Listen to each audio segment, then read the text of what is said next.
So thank you very much. It's good to be here, and we have been moving around to all of our city agencies and talking with the staff and meeting the people who make the city work.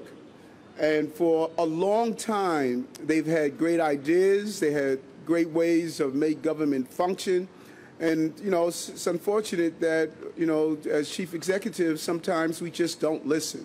And that is not how we're going to operate. We had a call this morning with all of our commissioners and other first and second line leaders, and just really motivating people that we must be bold on how we solve the problems that we are facing.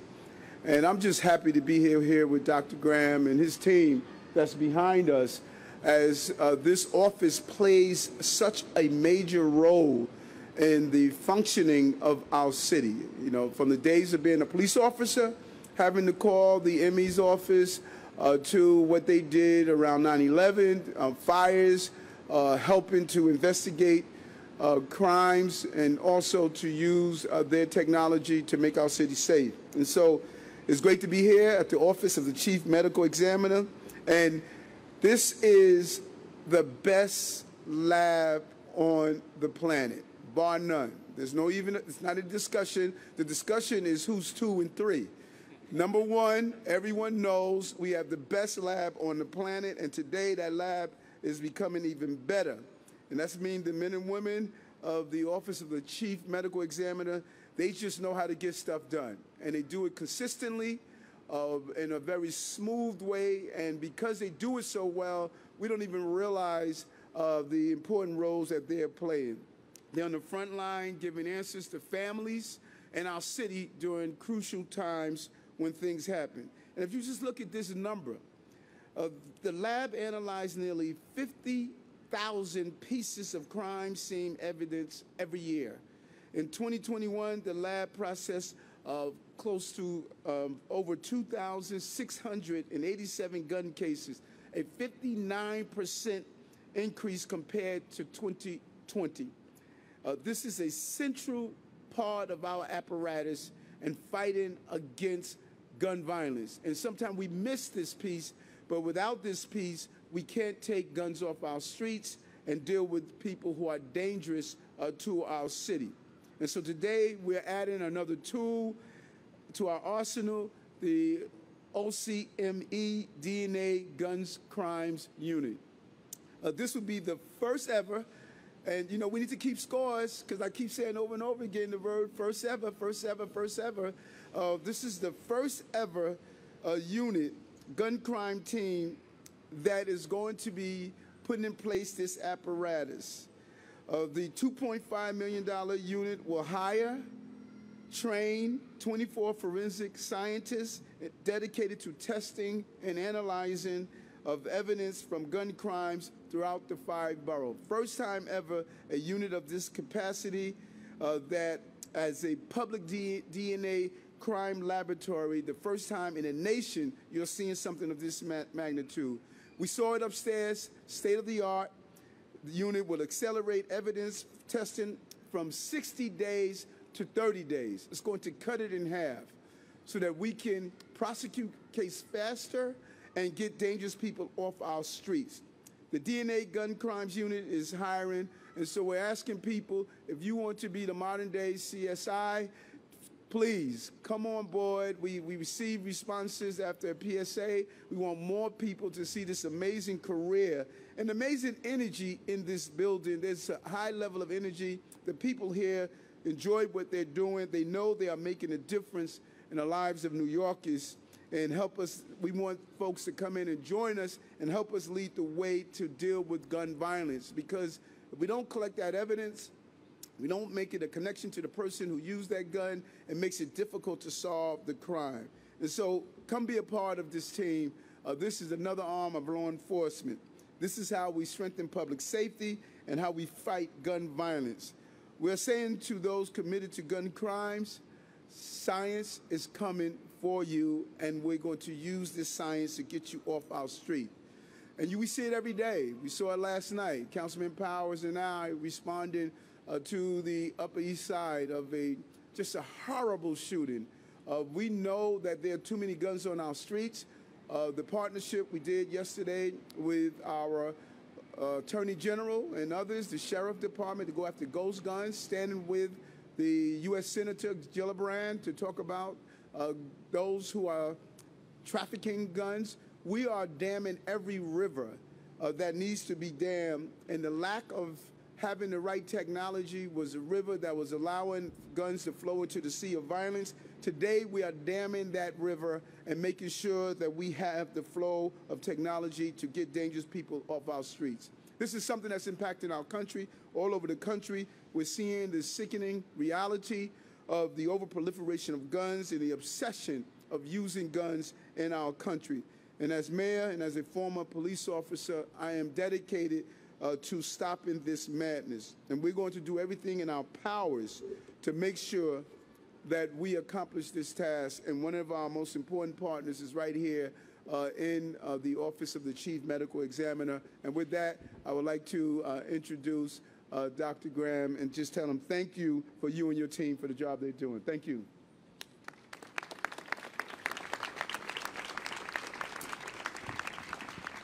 Thank you, Mayor Adams, very much. We're delighted to welcome you to the Office of Chief Medical Examiner, or the OCME, today, along with our distinguished guests. And we're so grateful to you for your support of our agency. OCME is, as the mayor said, home to the largest and most advanced public DNA crime laboratory in North America. We have a very proud history of science serving justice, and today we're taking another step in that critical mission with the launch of our new DNA Gun Crimes Unit. Our current turnaround time for gun crimes cases is already better and faster than most labs in the country.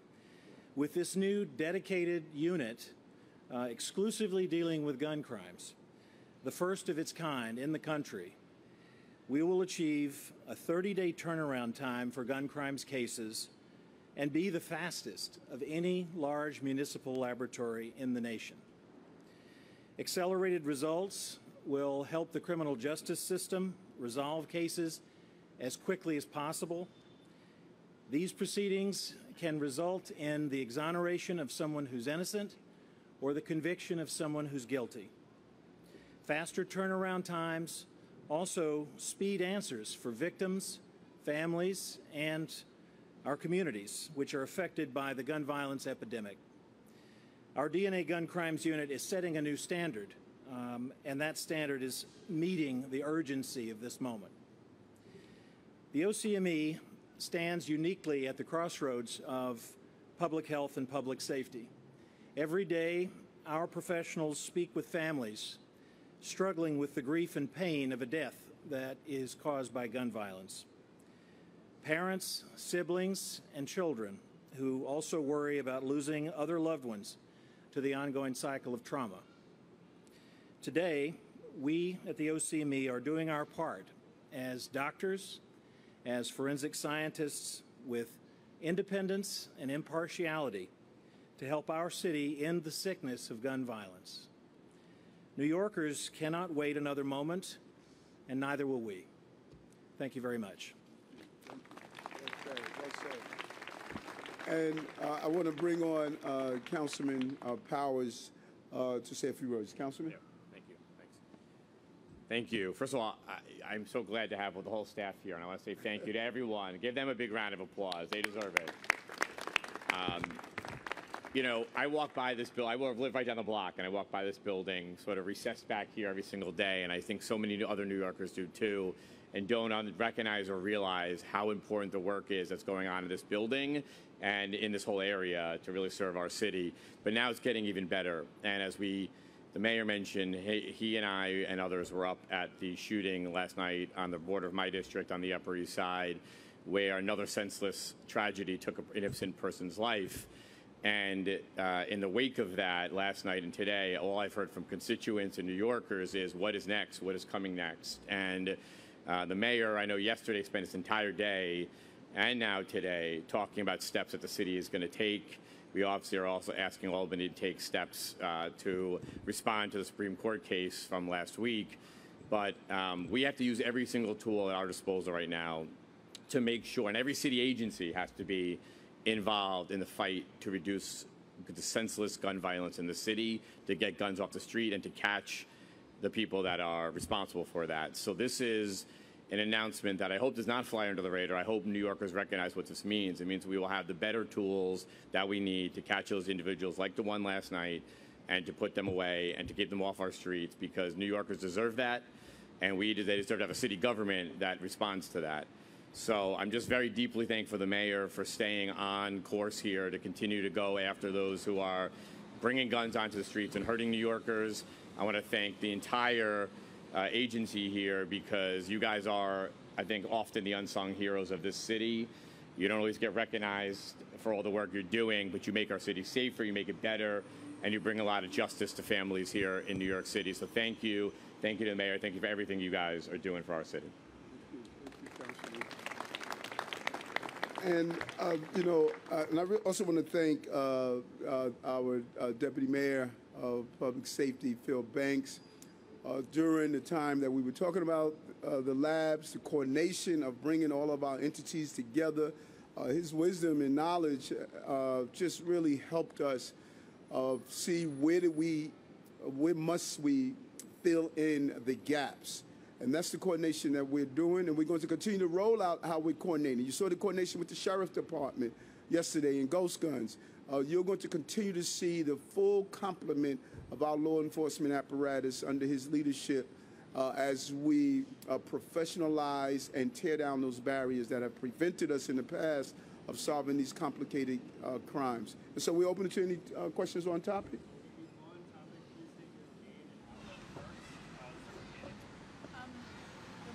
How are you? So I wanted to ask, this is Katie Honer from the city. Last year there was a federal study it's called an elimination database, and there's a federal study that actually asked law enforcement officers to submit their DNA into the database to rule them out in case of crimes. It's from a UK study. But I'm curious, do you think that police officers and other law enforcement should enter into this database? And if not, I mean, it hasn't happened yet, and talk a little bit about this elimination database, because it could be helpful when looking to solve crimes in case, there's a cop on the scene, picks it up, his or her DNA is ruled out to help the technical examiner. Well, two things. Number one, we want to use DNA and science to solve crimes, to take dangerous people off the street. We want to do that. But we want to do it in strict compliance with the laws that are put in place. We're not going to violate any laws and any rules, but we want to use science as much as possible. That's a nice little sign. We want to, so our legal team is continuing to look at whatever rulings come down. We're going to comply. The Corporation Counsel, Judge Ash is going to comply. Judge Heinz Raddick is going to comply with whatever rulings that come down. So we are in compliance. We're in full compliance with whatever rule has come down. Dr. Graham, you want to add anything to that? I think that the elimination databases are useful. We have an elimination database for it is a requirement for all of our laboratory scientists to address the contamination issues that you were alluding to. And that's a standard practice in forensic science laboratories. I know as of last year there were 233 NYPD officers who had been part of the database. Has that increased? And it seems to make sense. You would eliminate people who are naturally going to be at the crime scene, picking up evidence to eliminate them. And do you think more police officers should be added to this database? I don't know the extent to which that's increased over the course of the past year, but I think as a general practice, any individuals involved in the handling of forensic evidence that certainly would be used potentially for DNA testing, it would be advisable to have them in an elimination database. Steve Burns, WCBS 880. I want to get an idea of if there's a percentage of gun cases where DNA is useful, and where is that DNA coming from in the act of the shooting? I think there are a lot of cases where you don't get DNA. So how do we kind of parse through this? We receive evidence in a couple of forms in gun crimes cases. One, swabs that are taken from guns that are found. In the areas of the guns that are swabbed, this is sampling that's performed by the NYPD. We, the OCME, do not obtain those samples. Those samples are submitted to us. But there are areas of higher yield of DNA on the guns. Swabs are taken and submitted to us. Other types of evidence are also submitted in gun crimes cases. And generally speaking, if DNA is there, we are in about 60 to 70% of the cases able to recover that DNA, develop a profile, and then go on to either perform a match or an exclusion. Thank you. For either the mayor or the medical examiner, just some specifics on this new unit. How many scientists are going to be in it? What is their day-to-day work going forward? So we're actively recruiting. We are going to be hiring 24 criminalists as forensic scientists who are part of this new gun crimes unit. We have already reviewed over 300 resumes. We've identified already 10 of the 24 criminalists that are going to be hired, and we're moving very swiftly to hire the remaining criminalists, hopefully by this fall, to have the unit fully up and on board, ready to train, and then within a year be able to complete training and have the unit fully functional and achieve that turnaround target of 30 days in gun crime cases. The 24 criminalists, how does that compare to the overall medical examiner staff that's involved in DNA testing for crimes? How big is the entire staff? Our forensic biology laboratory at the OCME is our largest forensic laboratory. We operate 5 forensic laboratories in our office, the forensic biology laboratory being the largest. With that, the lab has roughly 150 or so criminalists.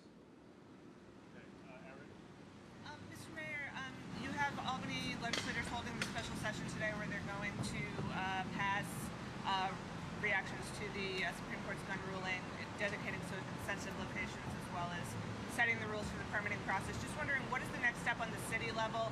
Are you just going to follow all the regulations that they're putting in place, or are you planning to institute additional steps and regulations on top of that? Well, it was very important. Immediately after the ruling, we communicated with the governor. She pulled together a group of mayors across the state, and in anticipation of the ruling, of our chief counsel and the corp counsel were starting the process of what are we looking for in anticipation of the ruling.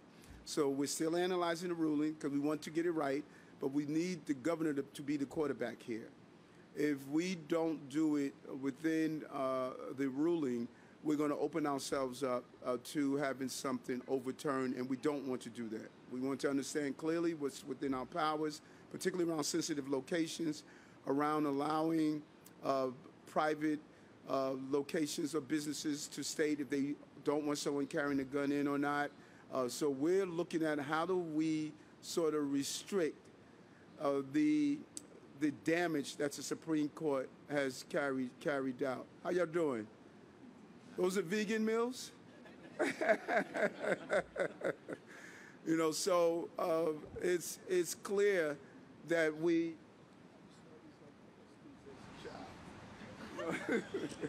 it's clear that you make a wish. That's how your wish happens. You know that you did that as a little girl, right?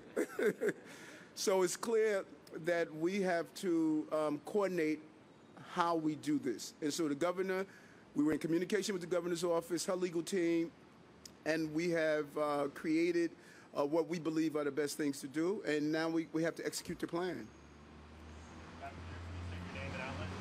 Samantha, WNYC.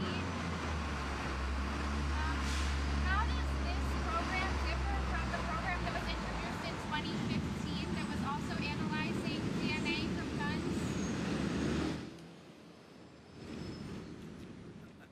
This will be part of the routine processing of gun crime evidence in our lab. This is simply an addition of a unit that is doing exclusively gun crimes work rather than doing different types of DNA evidence processing. It will be a team devoted exclusively to gun crimes that will be the sole focus of their work.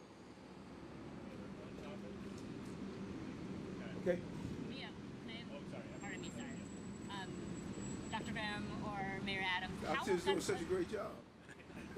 I need a better understanding of where gun crimes were being processed, the DNA before that. Was it spread across a couple teams, a couple labs?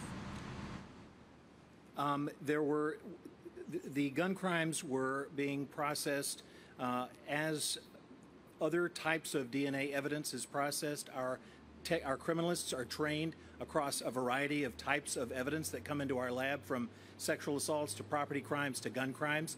They're broadly trained, and though they, as an individual criminalist, would work on a variety of types of cases, whereas now this unit is going to focus exclusively with a set of criminalists on gun crimes. Mayor Adams, was the creation of this devoted unit in response to the gun violence that's ongoing now, or was it already underway, years underway? No, during the transition, Deputy Mayor Banks was looking at all of the units that's attached to public safety. And we discovered that many of the cases that were bottlenecked in the court system had to do with DNA testing. And we started the pursuit of doing a flow chart of where's the testing slow. And we discovered this. Dr. Graham, the team here, gave us some feedback. That's why I say it's important to talk to people who are on the ground. And we immediately said, let's allocate the money because we cannot allow these cases to remain open. Because some of the gun cases, the DAs won't move forward without the DNA testing. And so we're allowing these dangerous people to stay on the street. And so our goal was to say, let's get this testing done. Is there anything about pulling DNA off of a gun that is harder than, say, in any other kind of cases? I would say that it's not necessarily harder than any other kind of case. There are challenges with guns, as there are with other types of evidence, with respect to the amount of DNA that may be deposited on a gun by any individual, the quality of that DNA, the presence of a mixture of DNA. So the same challenges that are faced in a variety of types of DNA cases, we also face in gun crimes. So I wouldn't say that there's anything particularly more challenging about gun crimes. Just on that note, when a gun is found at the scene of a crime, is there any way or anything that could cause that evidence, the DNA evidence, to be destroyed by, say, the weather or things like that?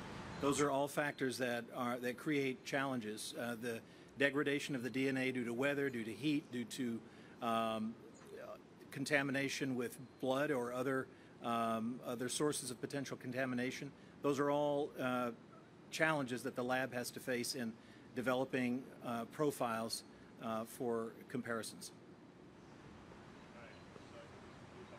Yeah, off topic. Yeah, I don't want to be a part of this off topic. You get bloody.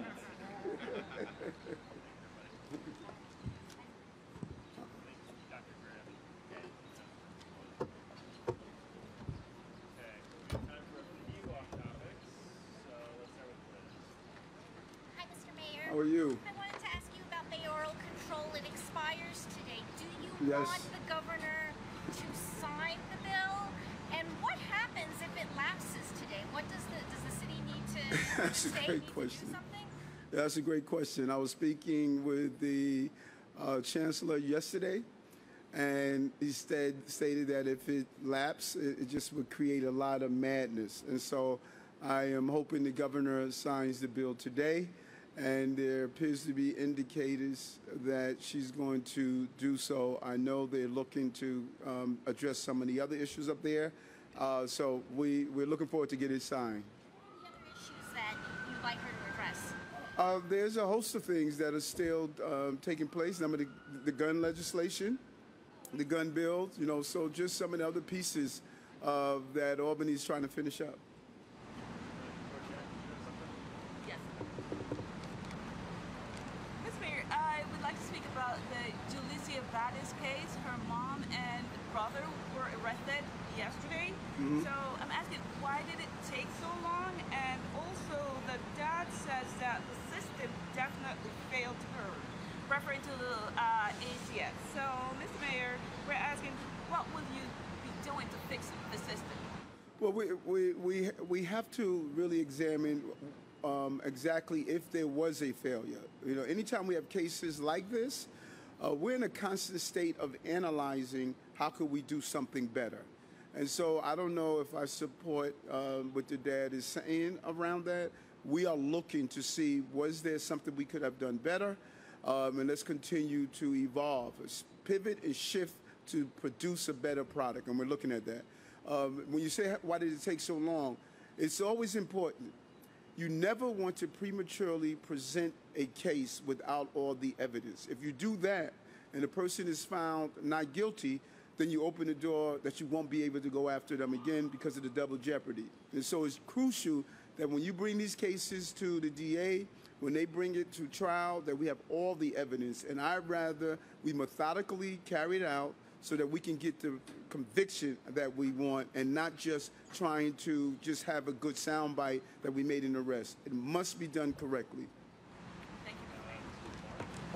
Mr. Mayor, just an update on the shooting from yesterday. Anything about a person of interest, and also where is that child now? Yeah, we strongly believe it was not a random shooting, that the victim was targeted. And the police department is still conducting an ongoing investigation, and we're going to catch this person that's responsible for this action. And the exact location of the child, we don't want to put out right now, but we are in communication with family members.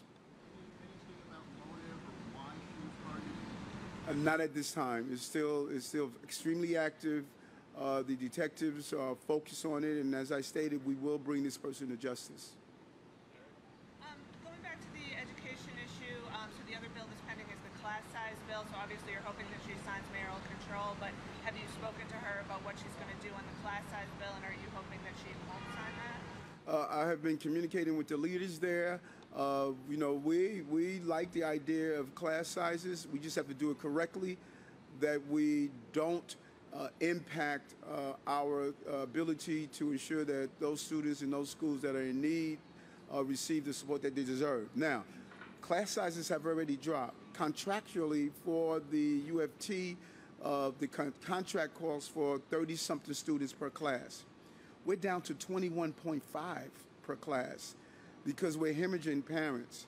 And, you know, my biggest fear is that we get to a point where the federal government is going to have to reallocate our funding to our schools because of the drop in students. We have a hemorrhaging of families that are leaving the city, leaving the school system, and I had a conversation this morning with some of the congressional delegation to talk about we have to start gearing up to look at if we're going to lose federal funding because of what we are facing in the hemorrhaging of students.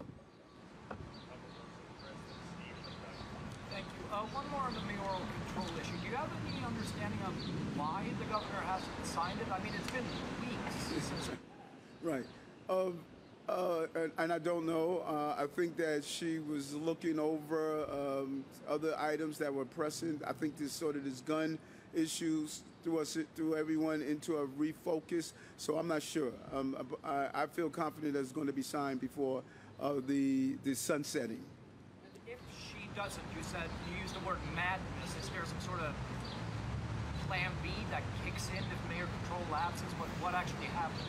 Yeah, no, we definitely have a plan B. The school system. We have months before the school system is back in operation, and so we're definitely going to be prepared. Plan A, Plan B. We're going to be prepared to educate students coming the year. Of my understanding, that if it lapses, sort of a lack of clarity. If we go back to school boards. There's a lack of clarity around that, but I feel confident that we're going to sign it before it's sunset. They already voted on it. They passed it. We're excited about the fact that we still have it, and we feel that we're going to be able to come to the governor signing it today. Mr. Mayor, question about neighborhood safety teams. I'm not sure if you saw photos that arose yesterday of a couple of officers at the Myrtle Broadway subway station who were dressed in vests indicating they were delivery workers for Amazon and FedEx, and then were stopping passengers. Is that the vision you had for neighborhood safety teams, not just plain clothes, but dressed to deceive, essentially?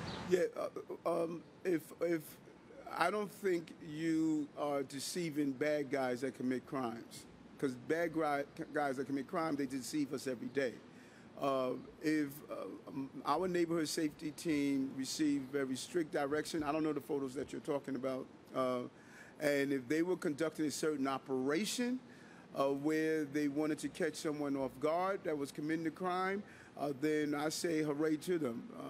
We need to be creative as bad guys are creative. We have to get guns off the streets. We have to stop the violence.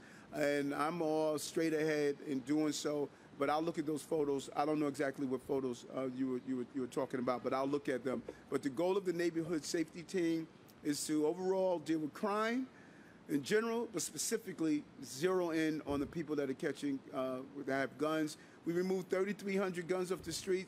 The neighborhood safety team was part of that apparatus to remove those guns. Those ladies and gentlemen are doing a great job, and I say thank you. That's a dangerous job. Going after guns is a dangerous job, and they volunteered to be in that unit, and so they have my full support. Thank you.